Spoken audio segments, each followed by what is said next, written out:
जय श्री गणेश जी। हर हर महादेव। मैं हूँ ज्योतिषाचार्य डॉक्टर संध्या सक्सेना हरदौर उत्तराखंड से आपका बहुत बहुत स्वागत करती हूँ। और नववर्ष 2024 को आप सभी को बहुत बहुत शुभकामनाएं। आपके लिए साल बहुत अच्छा जाए। आपको और आपके परिवार के सभी लोगों को जो जो चाहिए वो सफलताएं मिले, ऐसी मैं कामना करती हूँ।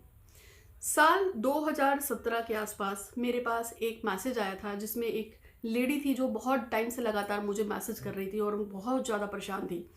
और जब उनका नंबर आया और जब मैंने उनका मैसेज खोला और जब मैंने उनसे फ़ोन पे बात करी, तो उनकी बात को सुनने के बाद मुझे इतना ज़्यादा हैरान हुआ कि क्या ऐसे भी लोग दुनिया में हो सकते हैं। आज मैं उनको बताऊंगी कि मैंने 2017 में मेरे पास एक मैडम आई थी जिन्होंने मुझसे बताया कि उनका हस्बैंड उनके साथ बहुत ही हिंसक है। अब हिंसा तो सभी लोग करते हैं, मारपीट झगड़ा अक्सर लोगों के घरों में हो जाता है, हाथापाई भी हो जाती है। लेकिन यहाँ ये हिंसा एक दूसरे लेवल की थी जिसके लिए उन्होंने मुझसे कंसल्ट करना था। और प्रॉब्लम ये थी कि उन्होंने मुझसे कहा कि उनका पति उनको सिगरेट से जलाता है। मेरे लिए ये भी एक नॉर्मल था क्योंकि ये चीज़ें मैं पहले भी लोगों से सुन चुकी हूँ, लड़कियों से सुन चुकी हूँ, औरतों से सुन चुकी हूँ कि उनके पति उनको सिगरेट से फूंकते हैं, दाग देते हैं। ये बात मेरे लिए एक नॉर्मल बात थी।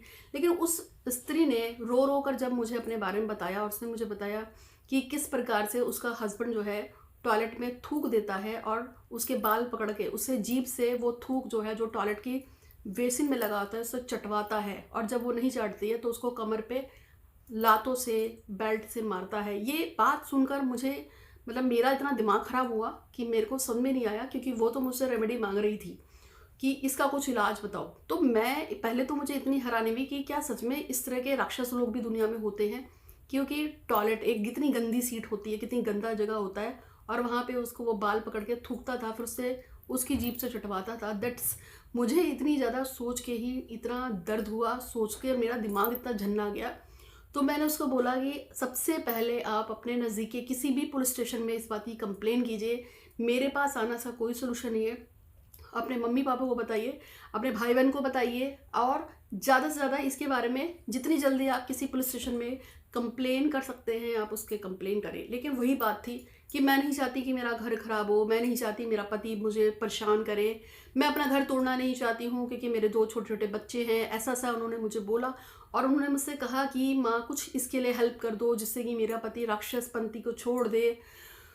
तो मैंने उसको बोला कि सबसे पहले आप प्लीज़ प्लीज़ प्लीज़ किसी नज़दीकी के थाने में जाके कंप्लेन करो अगर आपके साथ सच में ऐसी दरिंदगी हो रही है। क्योंकि ये एक बहुत ही अपर लेवल की जो है मुझे दरिंदगी लगी उस समय जब उस लड़की ने मुझे अपने बारे में बताया। उसकी उम्र भी ज़्यादा नहीं थी, वो शायद 34-35 साल की थी और उसके 2 बच्चे थे छोटे। ये मेरा एक एक्सपीरियंस था। और फिर जब मैंने उसका कई बार मेरे पास जब लगातार फ़ोन आने लगे और उसने मुझसे मदद की, गुहार करी, तब मैं इस तरह से जो लोग होते हैं, जैसे आपके घर में आपको को साथ कोई हिंसा करता है, कोई आपके घर में आपका बॉयफ्रेंड हो, पति हो, या इस तरह के जो लोग जो हिंसा करते हैं, मैंने उसको क्या रेमेडी बताई वो आपको बताऊंगी। लेकिन मैं आपको बता रही हूँ कि यदि आपके घर में भी कोई ऐसा इंसान है जो बाल पकड़ के आपको मारता है, पीटता है, या आपका साथी है, कोई भी बॉयफ्रेंड है, आपका कोई गर्लफ्रेंड है, वो आपके ऊपर अगर हिंसक हो जाती है, आपके साथ मारपीट करती है, या अपनी कोई बात को ज़बरदस्ती मनवाती है, या शराब वराब पी के आपके साथ जो ड्रामा होता है, ये सारे लोग खासतौर पे इस तरह की प्रवृत्ति वाले लोग, जैसे मैंने आपको बताया कि वो किस तरीके से उसके बाल पकड़ के उसे नोचता था या उसे कुछ गंदा काम करवा रहा था, जैसे मैंने आपको थोड़ी देर पहले बताया। ये सारे के सारे लोग, इनके साथ आप कोई एडजस्टमेंट नहीं कर सकते हैं। एक्चुअली में क्या होता है, ये सारे के सारे राक्षस गण एक हमारे एस्ट्रोलॉजी में देव, मानव और राक्षसों का एक गण गण होता है। या तो कोई देवगण में पैदा होता है, यानी कि उसके अंदर देव तत्व पाए जाते हैं। राक्षस गण में जो पैदा होगा वो बिल्कुल प्रकृति से ही राक्षस होगा, यानी कि उसकी हरकतें भी राक्षसों वाली होगी। और एक होता है मानव गण। ये 3 गण होते हैं हमारे में। तो जो इस तरह की कैटेगरी में आते हैं, जैसे कि चलते चलते कुत्ते की पूंछ पकड़ के उसको एकदम गोल गोल फेंक देना, या कोई जानवर है उसके पीछे, आपने देखा हो कई सारे आप यूट्यूब पे वीडियो देखते हैं कि जानवर को पकड़ के उस पर पेट्रोल डाल के आग लगा देते हैं और वो चिल्लाता रहता है, तड़पता रहता है। या किसी को हिंसक मान के था। आपने कुछ दिन पहले एक वीडियो देखी थी जिसमें एक लड़की जा रही थी और उसकी दुपट्टा किसी ने खींचा और वो लड़की एकदम से यूँ घूमते, उसकी साइकिल घूमती है और वो किसी सामने वाली चीज़ के नीचे आ जाती है, और उसके बाद एट द टाइम मतलब ऑन द स्पॉट ही उसकी डेथ हो गई लड़की की। तो वो जिसने उसकी स्कार्फ को खींचा, ये जितने भी इस टाइप के जो लोग होते हैं जिनकी हिंसक प्रवृत्ति होती है, मारने पीटने मर्डर कर देने तक की, ये एक्चुअली में राक्षस गण से होते हैं। आपको समझ लेना चाहिए कि हर चीज़ में पॉसिबिलिटी नहीं होती ये सुधर जाए। हालांकि मैं हमेशा से कहती हूँ कि कायनात में आप जो चाहें वो पा सकते हैं अगर आपकी सच्ची श्रद्धा हो, सच्ची आपकी नियत हो। लेकिन यहाँ पर मैं आपको ये कहना चाहूँगी कि यदि आपका पति, आपकी पत्नी, आपका बॉयफ्रेंड, आपकी गर्लफ्रेंड, आपका घर का कोई भी सदस्य इस तरह की प्रवृत्ति के साथ पैदा हुआ है कि वो आपके साथ बहुत ही हिंसक है, मारपीट बहुत ज़्यादा है, आपकी ज़िंदगी में कलेश बहुत ज़्यादा है, तो सबसे पहले समझिए कि वो व्यक्ति एक हिंसक गण में यानी कि राक्षस गण में पैदा हुआ है। जिस व्यक्ति की पैदाइश ही प्रवृत्ति राक्षस गण से हुई होती है, उसकी प्रवृत्ति को चेंज करना इतना आसान नहीं होता है, क्योंकि वो जन्मजात ही एक राक्षस गण में पैदा हुआ है। ऐसे लोग मारपीट करने में बिल्कुल नहीं हिचकते हैं, मर्डर करने में, रेप करने में, और जो भी हिंसक जितनी प्रवृत्तियाँ होती हैं इसमें ऐसे लोग बिल्कुल भी नहीं हिचकते हैं।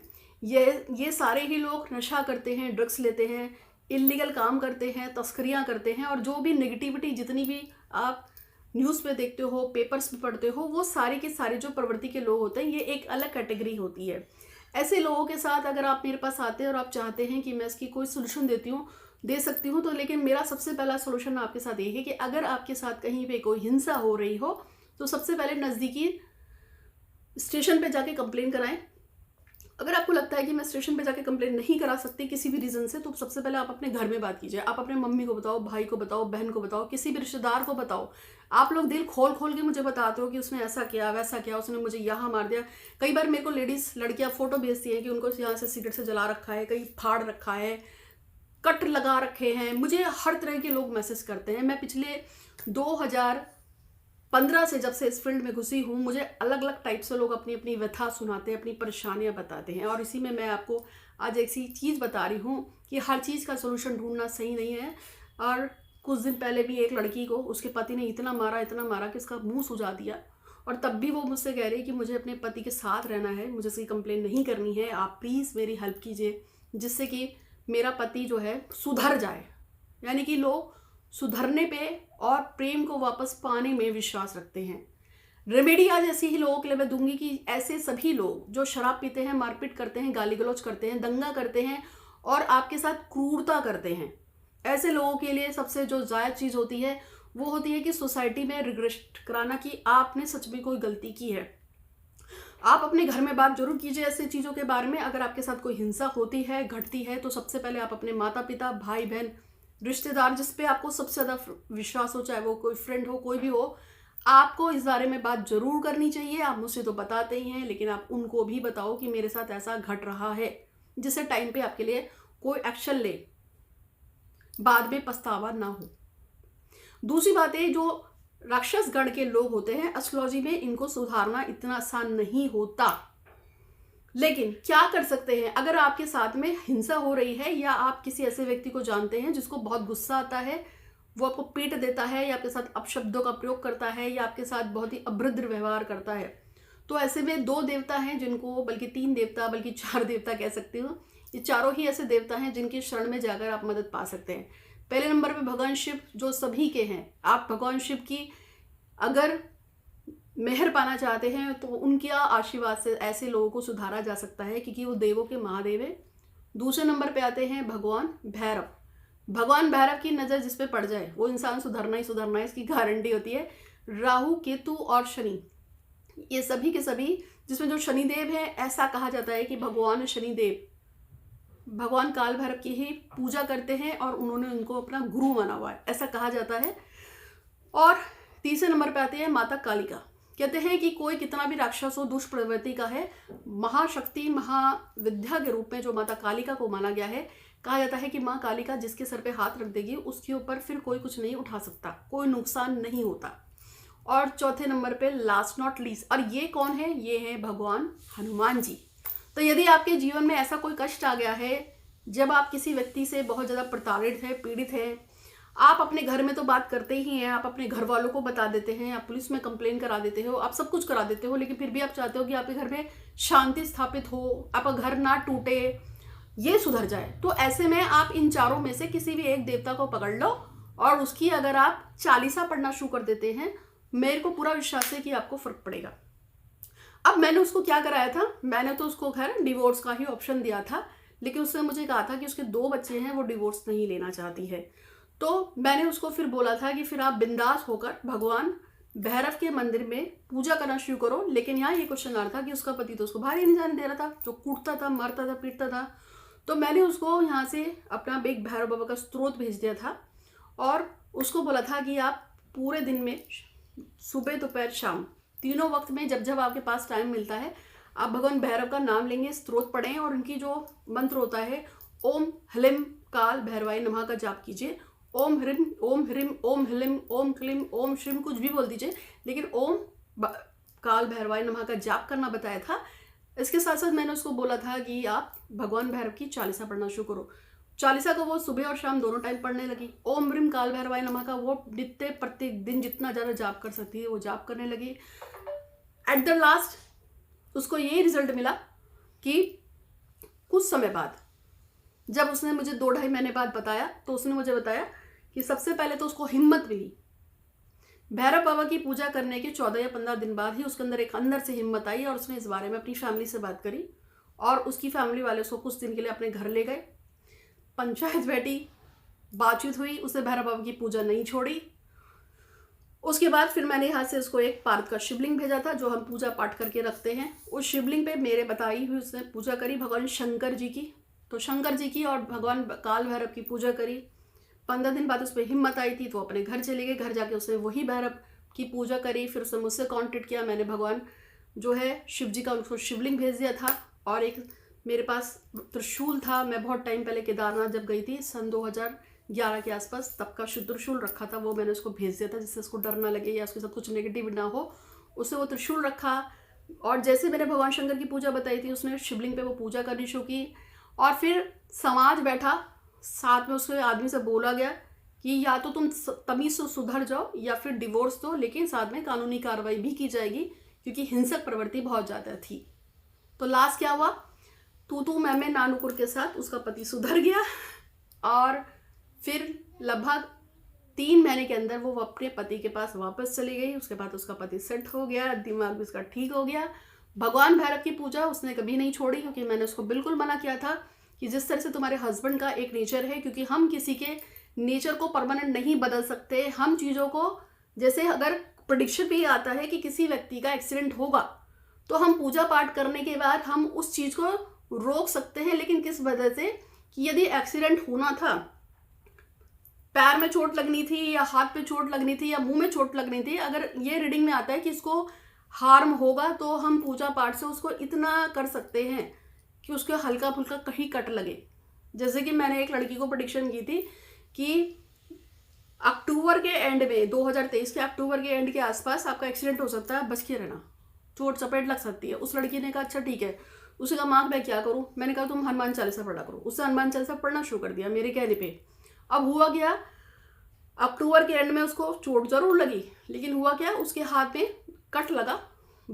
वो कुछ काम वाम कर रहे होंगे तो चाकू से ही कट गया। चाकू से ऐसे कटी उंगली और खून बहा। बस उस पर थोड़ी सी उसको पट्टी पुट्टी कराने लगी और 1 हफ्ते उसको बैंडेज, क्योंकि कटा थोड़ा गहरा था तो 1 हफ्ते तक उसने अपनी पट्टी बांध के रखी और एक उसको इंजेक्शन लग गया था टिटनेस का, तो वो बस हो गया और बस काम खत्म। यानी कि जो बहुत बड़ा एक्सीडेंट जो था, जो लिखा था उसके भाग्य में, वो कट के साथ खत्म हो गया। तो चीज़ों को हम कम कर सकते हैं पूजा पाठ से। लास्ट में आपको बताऊंगी कि जिंदगी में आप हमेशा याद रखिए 24 घंटे होते हैं। 24 घंटे में 2.5 घंटे के पहर होते हैं।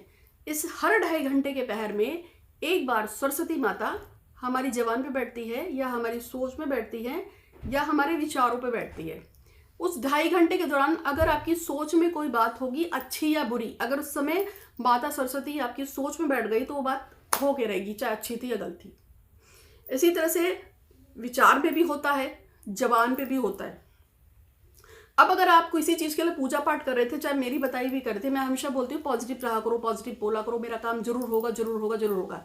अब मैंने कहा किसी को कि आप बोलो कि मेरा बहुत सुंदर मकान है और बन गया है, मेरा बहुत सुंदर मकान बन गया है, मेरा बहुत सुंदर मकान बन गया है, या वो मेरा पति है मुझे बहुत प्यार करता है, मेरा पति मुझे बहुत प्यार करता है, या मेरा बेटा मेरा बहुत कहना मानता है, या मेरे बेटे का सिलेक्शन जो है बोर्ड के अच्छे एग्जाम्स में हो गया। मतलब मैं उसको हमेशा ये, जिसको भी मैंने कुछ भी बोला है पॉजिटिव बोलने के लिए कहा है। अब वो पॉजिटिव बोलता रहता है, बोलता रहता है, बोलता रहता है, लेकिन चिढ़ गए कभी किसी बात पे, कभी गुस्सा आ गया, मेरा काम नहीं हो रहा, काम कब तक होगा, होता है, हम इंसान है, कभी कभी नेगेटिविटी आती है। अब वो पूरे टाइम तो पॉजिटिवली पूजा कर था, लेकिन एक दिन उसने सोचा पता नहीं है मकान तो कब मिलेगा मुझे, या मेरा घर कब तक बनेगा, मेरा तो घर ही नहीं बन रहा, या मेरे बेटे के पता नहीं अच्छे नंबर आएंगे नहीं आएंगे, पता नहीं कैसे करेगा, इसका क्या होगा एग्जाम में। अब आपने नेगेटिव थोड़ा सा भी सोचा, एग्जैक्ट उसी समय उसी पल पे अगर माता सरस्वती आपकी उस थॉट में आपकी जबान पे बैठ गई, जो भी आपने नेगेटिव बोला, तो उसके बाद चाहे आप 4000 दिए जला लो, चाहे 4 करोड़ की पूजा कर लो, चाहे कुछ भी कर लो, एक बार अगर आपकी नेगेटिव सोच पे माता सरस्वती बैठी है तो काम बिगड़ेगा ही बिगड़ेगा, फिर वो अच्छा नहीं हो सकता। इसलिए लॉ ऑफ अट्रैक्शन ये कहता है कि हमेशा पॉजिटिव रहना चाहिए, पॉजिटिव बोलना चाहिए, नकारात्मक चीज़ों को अपने से दूर रखो, क्योंकि लॉ ऑफ अट्रैक्शन ये कहता है आप किसी भी चीज़ को चाहे जितना भी पॉजिटिव सोचो, हाँ मुझे तो विश्वास है मेरा काम होगा, हाँ मुझे तो विश्वास है मेरा काम होगा, एक पल के लिए भी अगर आप नेगेटिव हो गए, चाहे कारण कोई भी हो, कोई भी कारण हो, अगर 1 मिनट के लिए, 1 पल के लिए भी अगर आप नेगेटिव हो गए, तो यकीन मानिए, याद रखिए, फिर वो काम, चूंकि उस पर सरस्वती माता अगर बैठी भी है, फिर वो काम आपका कभी भी पॉजिटिव नहीं होगा। ठीक है। एक अंत में मैं आपको और बताऊंगी, एक लड़की कुछ समय पहले मुझसे मिली थी, XYZ जो भी नाम था उसका, मैं नाम नहीं बता सकती। उसका प्रॉब्लम ये था कि वो एक 22 साल की लड़की थी, और उसकी जो मदर थी, जिनकी उम्र लगभग 45 या 48 साल की रही होगी, जो भी थी, उनका अफेयर हो गया।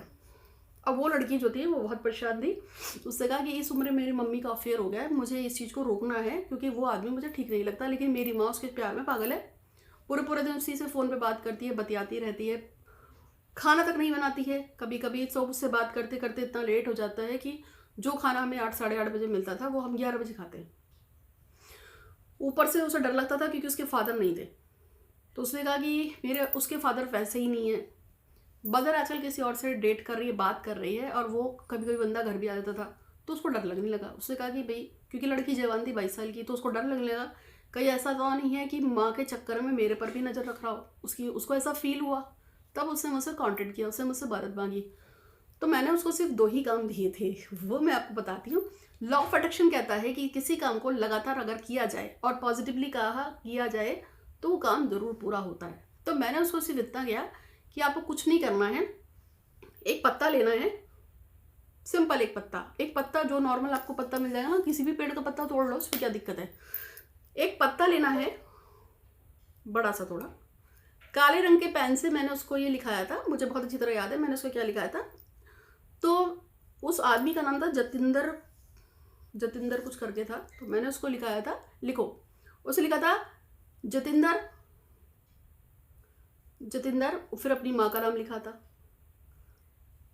माँ का नाम याद नहीं है मुझे उसकी, ठीक है, तो मैं XYZ लगा दूंगी। तो उसने लिखा था जतिंदर XYZ से इतनी ज़्यादा नफरत करता है कि XYZ की शक्ल ही नहीं देखना चाहता और XYZ से दूर हो गया है। ठीक है, ये सेंटेंस मैंने उसको बोले थे, लेकिन एक पत्ते के ऊपर काले रंग के पेन से लिखना था। उसने बस मेरी इस बात को माना था, और वो पत्ते पे काले रंग के पेन से लिखने के बाद फिर वो उसको 27 टाइम बोलती थी, और बोलने के बाद वो डेली जाके उसको लाल सिंदूरी हनुमान जी होते हैं, उनके मंदिर में उनके पैरों पे रख के आती थी। ये काम उस लड़की ने 15 दिन किया पहले, फिर उसकी भी हाय हाय मेरा काम नहीं हो रहा, वो तो मम्मी से रोज़ बात करता है, मेरा काम, मैंने कहा नेगेटिव बोला ना तो मेरे से बात नहीं करना। तो फिर उसने कहा ठीक है माँ, तो मुझे सभी माँ बोलते हैं, तो उसने कहा ठीक है माँ। उसके बाद फिर उसने उस चीज़ को कंटेन किया, रेगुलर उस लड़की ने इस काम को किया था, एक पीरियड्स के दिन को छोड़कर, बाकी उस लड़की ने 4 दिन छोड़ के बाकी डेली वो काम किया। वो रोज़ लिखती थी, और भगवान के मंदिर में कभी सुबह, कभी दोपहर, कभी शाम, जब उसको टाइम मिलता, क्योंकि 22 साल की थी, कॉलेज भी जाती थी, अपने हिसाब से रख के आती थी। क्या हुआ, लगभग 2.5 महीने, मैंने कहा 2.5 महीने, ठीक है, 2.5 महीने के अंदर वो आदमी कहाँ गया किसी को नहीं पता है, क्योंकि वो आदमी जो है उसने उसकी माँ से लड़ाई करी, उसकी माँ को ब्लॉक किया, और कहाँ गया आज तक नहीं पता है। और इस बात को 1.5 साल हो गया, क्योंकि ये बात 2019 की है जो मैं आपको घटना बता रही हूँ। और कल उस लड़की ने मुझे हैप्पी न्यू ईयर बोला, तो मैंने उसको पूछा कि जो तुमने काम किया था उसका क्या है, अभी सब ठीक है।